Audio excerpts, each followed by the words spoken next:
plus 1x. Doesn't matter what comes there. Then there's another term, so it means we're going to be factorizing, and minus x. Now that tells me straight away K method. You understand? If you want to be good at maths, you don't have to be brilliant. You don't have to be born brilliant. You just have to know the rules. Please be quiet. So if one of your variable index is plus 1x, and in another term you get a minus 1x, you know it's K method. What I suggest is first break this into factors. You see what I'm doing? That is the same as that. Minus 10 equals minus. Now, that is over a ghost 1. Do we all agree? So if I want to make that negative index positive, then you jump the line, change the sign of the exponent. But please take note, this is a negative term. It's still on the right. I haven't brought it over yet. I know a lot of you want me to bring it over. I will definitely bring it over. In fact, let's just tidy up this term. You all agree 3 squared is 9. So this is 9 times 3 to the x. And there's minus 10. And now this negative term I'm bringing to the left. So it becomes plus 1 over 3 to the positive 1x index. Because what did I do? I jumped the line. That means you change the sign of the index, not the term. The term stayed negative, but now I've brought it from the right over to the left. Now the term will obviously change to positive. All right, this is where you will say, let the base 3 to the x, let that be k. All right, let me try and find another color. I'm not sure if my pens, they could be in my teaching bag, because I was at Greenside yesterday. It was very weird, by the way. It worked very well. Brilliant first day. But, yeah, when I say it's weird teaching in a mask and a helmet. It's weird seeing you all sit down and you're not allowed to really move and spraying the hands all the time. And even when you go out at break, you can't be closer than 1.5 meters to your best bud. No high fives or anything. So yeah, it is a bit weird, but yeah, I'm glad. I had a full attendance yesterday. All my matrics were there, which makes me so happy. Some of them said they didn't know what the hell was going on in the Zooms, and I'm reteaching it. Just like when I get you guys back, when the grade 11s come back, whatever I've done new on Zoom, I will do it. So I'll have a pack of notes, and those who are understanding just move forward with the higher level ones. And those who were never on the Zoom or never understood a thing I said because of my croaky voice, I'll reteach it. So money panic me, no? Okay. Do you understand if I let this be K, then this is going to be 9K. I'm just changing the color so you can see what I'm doing, because I'm letting that be K. Minus 10, and then plus 1 over, and you all see that becomes K. And guys, don't drop your equation. Right. What have I always told you when you get... It's a bit blurry. Yes, I'm listening. Sage is irritating me. I can't hear you. Sorry? It's a bit blurry. A bit blurry.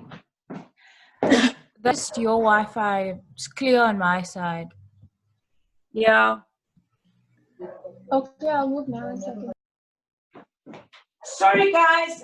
It is. I found out yesterday, because I might even do the same with you guys, but I said to my matrics that maybe every second or every third Saturday, I will do a Zoom,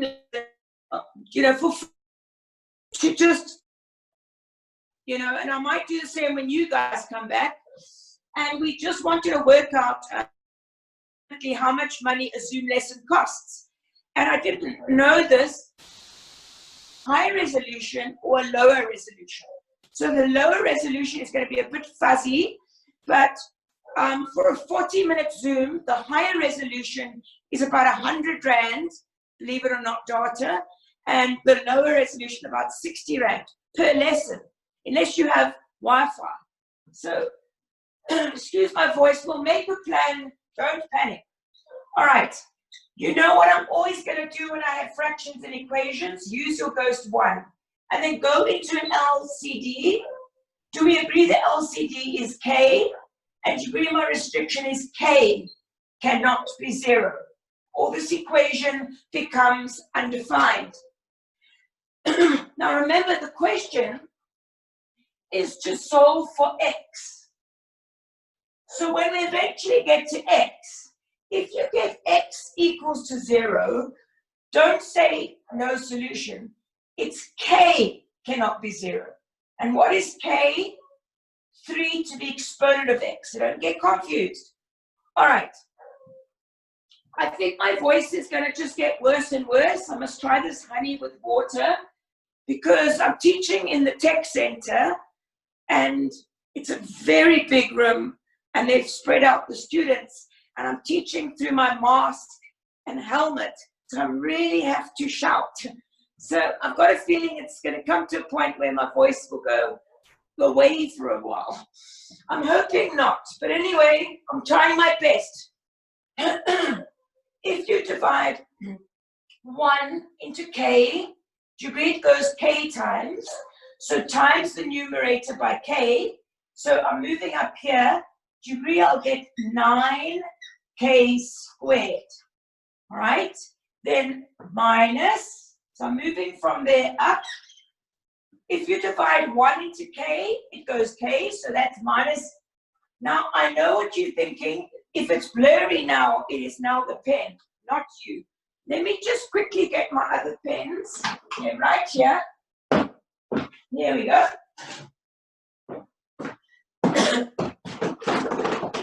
All right, and then lastly, K divided into K goes once. So 1 times plus 1 is just plus 1. That's better. I think the resolution has immediately gone better and less fuzzy. It's called a better pen. Life lesson 2025. Right, to factorize, excuse the voice, we're looking for the sum of 10. So that's going to be easy because I'm going to use 9 times 1 and 1 times 1. 9 plus 1 is 10. So remember, when you factorize, please don't drop your equation. All right, so we're going to get 9K, 1. Remember, the guys go at the top, front. These guys go at the back. That tells me the brackets will have the same sign and they're both the first. You could always FOIL that and check yourself. So we're going to get K equals to positive 1 over 9 from this factor, or we're going to get K equals to positive 1 from that factor. Do not stop. It's so tempting to stop because you think you're finished, but we are solving for X. So remember, let's just change the color. K, look here, is either 1 over 9 or K is 1, but K is 3 to the X. So in other words, you've got 3 to the X equals, I'm going to bring that 9 upstairs, and then it's positive goes to 1 exponent becomes minus 1, and 1 being a magical number, I will use the base 3, make it the exponent of 0. You all agree that is just 1. So here, base is the same, so X is 0. Now don't kick it out. It's exactly what I said. K can't be 0, but X can be 0. Don't get confused. Here, obviously, you want to get the bases the same, so that's going to be 3 squared, but to just jump 1 step, 9 is 3 squared, and then there's 2 in the exponent you times with the minus 1, so it becomes negative 2. And then therefore, bases are the same, X equals to negative 2. All right, so there's the 2 solutions separated by a big or, all right? You don't have to underline the or, but you really do have to have or when you get 2 solutions for your variable, especially if it's a factor times a factor equals to 0. You see, that means either whatever that is times whatever that is has to equals to naught. So either that bracket has to equals to naught, or that bracket has to have the value of naught. And that is why the word or is, don't use and. And one of my top students in 2017, Nathan, I think his name was, he got 94% for his maths, but in his prelims, he left out all these ors. Now, he was from Korea or China, so it was more a language thing, but I did explain to him that you have to have the or. So, yeah. Did someone want a question? Yeah. Can K ever be 0? Because since 3 to the power of 0 is 1, can K ever be 0? Okay, so 3 to the x was K. Yeah. So think about it. We say K can't be 0. So we're saying 3 to the x can't be 0. So theoretically, if I see what you're saying, if I got one of my answers as x equals to 1, it's very well, okay, you deserve an onion, because no, wait, let's just think about this. Just think about it. If I got that, that is 1. So, yeah, if you think about it, you will never get any base to the exponent of x equals 0 or a negative. So, so in this example, no, you're not going to get it. But I always put restrictions. Sorry, I was just checking that for a minute. I thought, it was a stupid thought, but I thought if x was 1, but then that would be 3, and 3 is not naught. So you're right, whoever said that, in this example, you're never going to get k equals to 0. It's impossible. But I would still state the restriction. It's probably not worth the mark, but it's just, you know, it's always good in maths to state restrictions. Okay, now we're on to the third questions. These are very straightforward, the first 3. However, you have not been taught surds. I did give you a note. So let's see if you remember. So with question 2, 2.1, it goes 5 times the square root of 2. Now I want to explain something to you guys. If I wanted to write the 5th root, the 5 would have to be very small like that.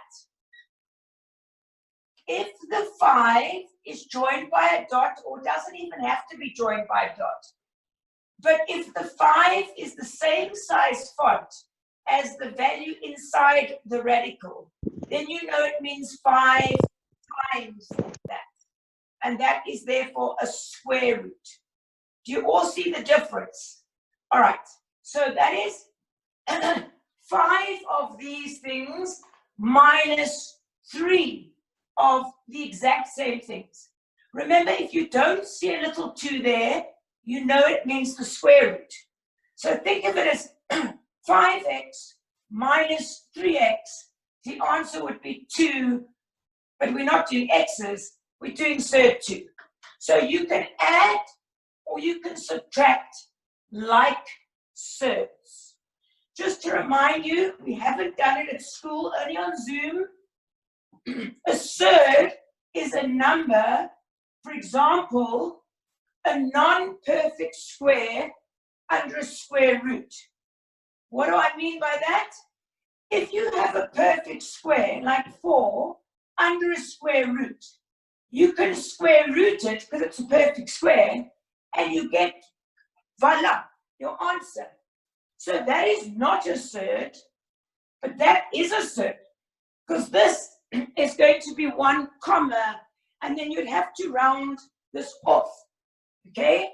If you remember, in grade 9, you had those questions, excuse my voice, they said, between which integers, do you remember what an integer is?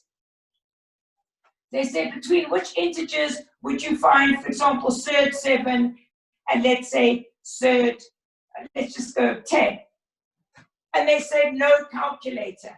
Now, how you were meant to do that in grade 8 or 9 or 10 is if you take your numbers. Look, let's start with 0, 1, 2, 3, 4, 5. Okay? The square root of 0 is still 0. The square root of 1 is still 1. The square root of 2 is going to be 1 comma something.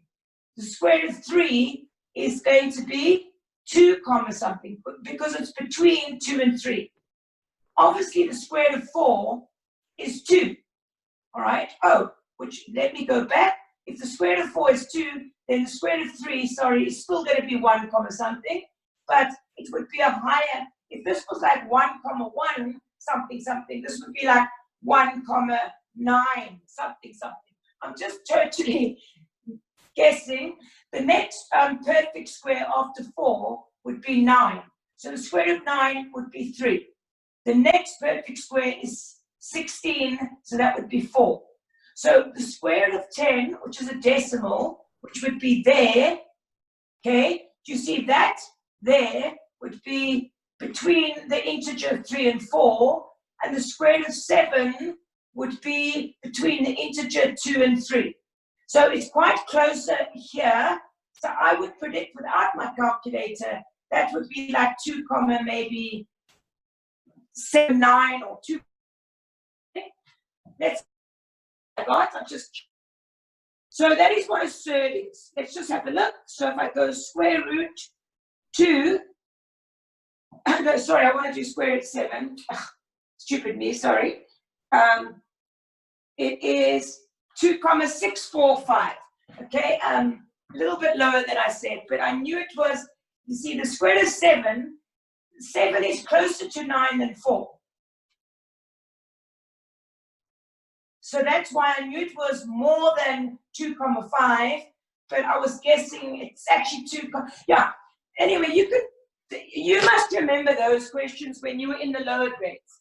So a surd, you could get, you know that the cube root of 8 is 2. So that is not a surd. But if I got 7 under the cube root, then you would get a decimal. It's a real number, you would get a decimal, all right? So it's going to be, I don't know, 1 comma something. What do you want to guess that is? I'm going to go 1 comma 2 something. I don't know these off by heart at all. I'm just checking for interest. So if I go the cube root of 7, the answer is 1 comma 9. Yeah, I suppose that was stupid of me. 7 is very close to 8, so it would have been very close to 2. So I was being a bit stupid. Anyway, that's what a surd is. So we can add and subtract surds. All right? Now, you're not a question like this, but you need to know what I learned from being at school with my matrics yesterday, grade 11s, and that is, I'm going to get something for my throat, but the best way to catch up and speed up is actually to slow down and start again. It might sound like an oxymoron or a paradox. I think oxymoron is when you go bittersweet, you put them next to each other. But yeah, I mean, I know you guys are stressed. And even if you don't think you're stressed, you are stressed. And maybe you're having nightmares, but you don't realize you're stressed. But obviously your subconscious is working through this pandemic. So sometimes going back to school, I'm actually not rushing with my poor matrics. I promise them I will finish the syllabus, just like I will finish the syllabus with you guys. I do not mind doing a Zoom lesson every Saturday for the rest of the year for free for you guys. I don't mind. I'll do it. And remember, when we go back to school, after school on a Thursday for an hour, I will be doing the extra lessons like I did last term and last year. And also they will have the maths clinic with Miss Roxy, I can't remember her name, but she's the ad maths teacher from 4 till 5, every day after school, she will be running a maths clinic. First come, first serve. So there'll be a lot of ways to help you guys. You mustn't panic. Just stay cool, but you need to work. I think what was evident, if I could summarize my matrix, I have 24, but let's pretend I have 30. I would say 10 are as bouncy as ever, and they didn't seem to have changed at all. Poof. 10 seemed to have watched the Zooms, knew exactly what I was doing. They might have been a bit on the quiet side, but they knew what I was doing. The other 10, if I was teaching 30, looked very depressed, and they had not been working. And I think they'd been sleeping in and just doing the ostrich effect. You know, when you bury your head and pretend it's going to go away. The last 10 are now the most stressed because they know they're behind. But I've always said in life, it doesn't matter how far behind you are. You can miss the whole of the first term, okay? You can be ill in hospital for the whole of the first term. If you are determined to catch up, you will. And we have living proof on this camera, and you know who I'm talking about, okay? Even myself, I was also in the ICU. That's why my throat's like this, for a month at the end of last year, and on a ventilator, tracheotomy.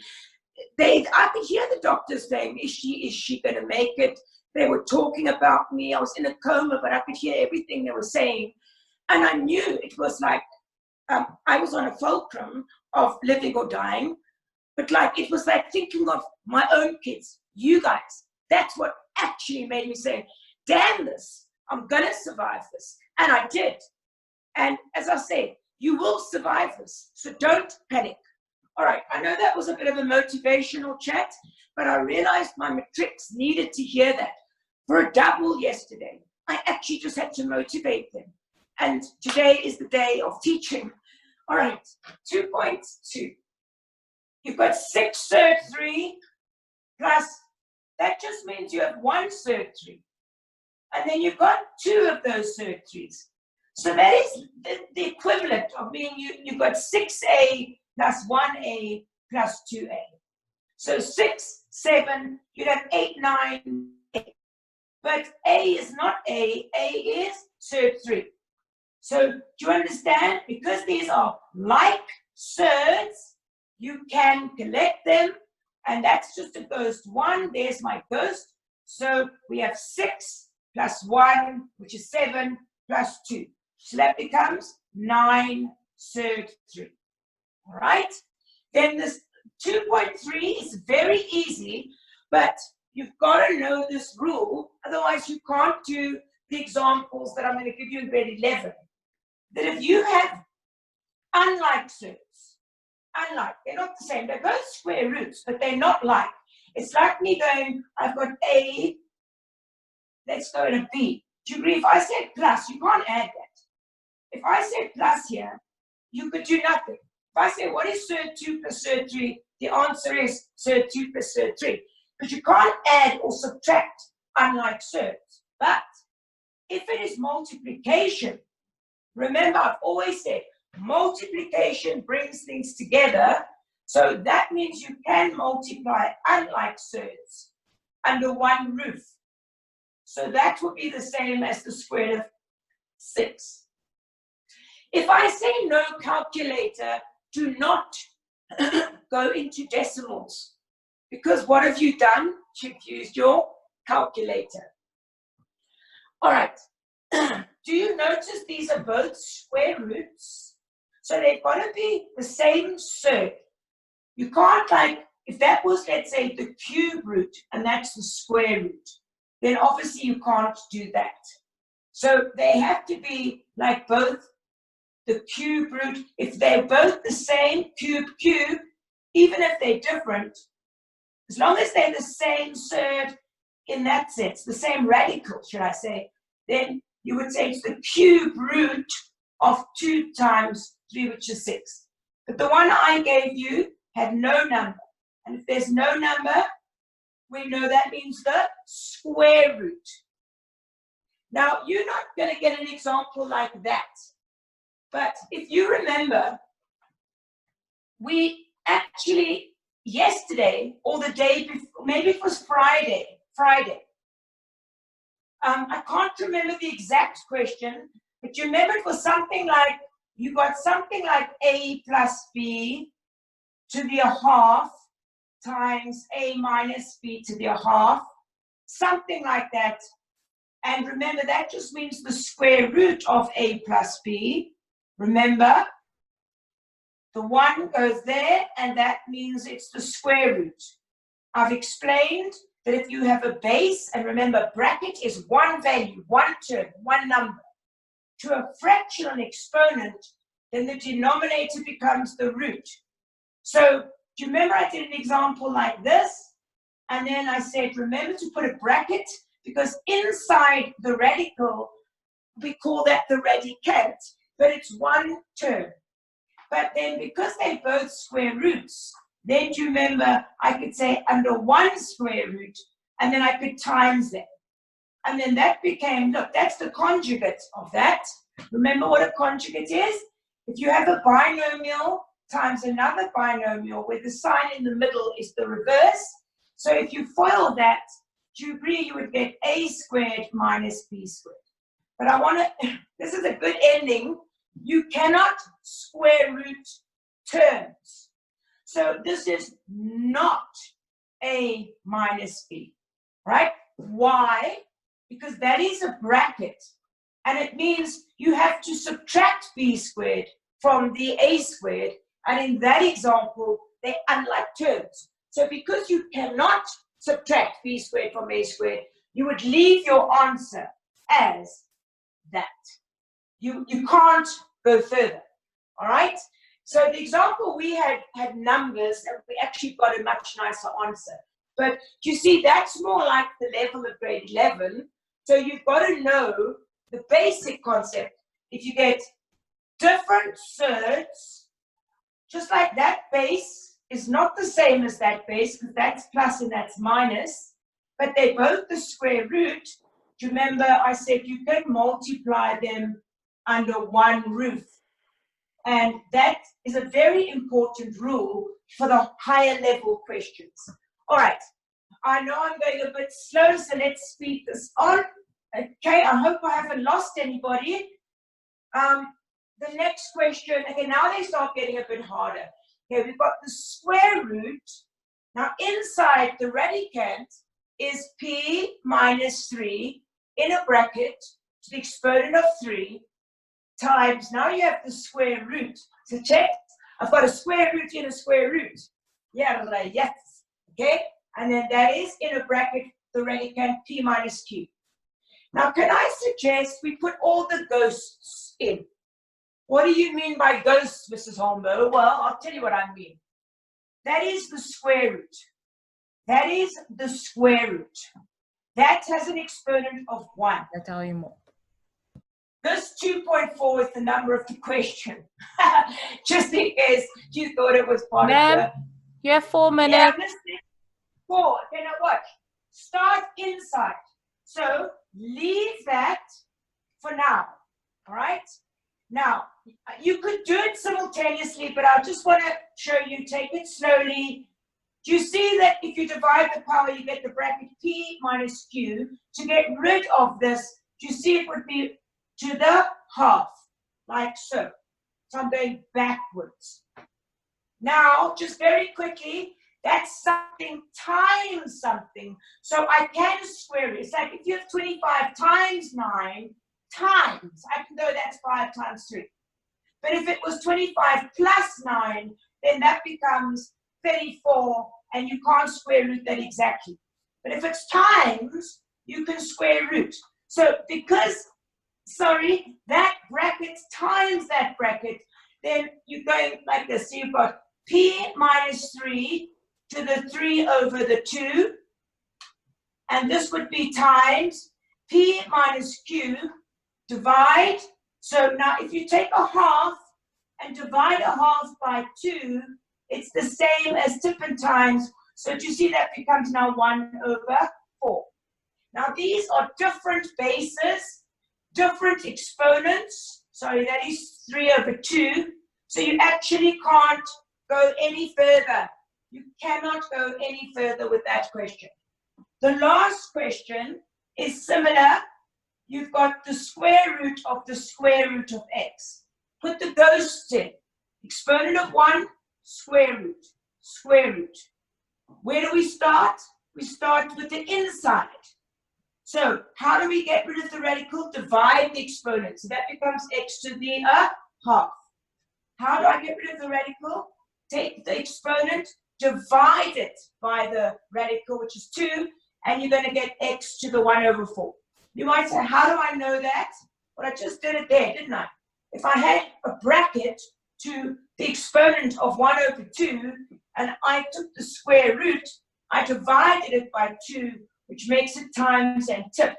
That's why I carried my knowledge across to that question. All right, I pretty much spent the whole lesson just doing your homework and trying to motivate you guys. I would suggest, I haven't got it in front of me, but maybe, excuse my voice, go to your textbook and go to the section on surds, and using the note that is on this group further up, just play around with them. And then maybe what I suggest is later today you can say, ma'am, for tomorrow, can you do, like, I'm making this up, 2.4 on page 27. Total made that up, right? And maybe a few of you will send me a request, and then I'll write them down and do it as a learning channel. If no one sends me a request, I'll just make up my own learning channel. I will continue with surds, but on this level, not anything on 2.1, 2.2, 2.3. Those are too easy. Okay, I think I've got 2 minutes to go, but I'm going to say goodbye. I've got to go to Greenside and teach my grade 12s now, and I'm going to do that honey in hot water. Someone suggested that.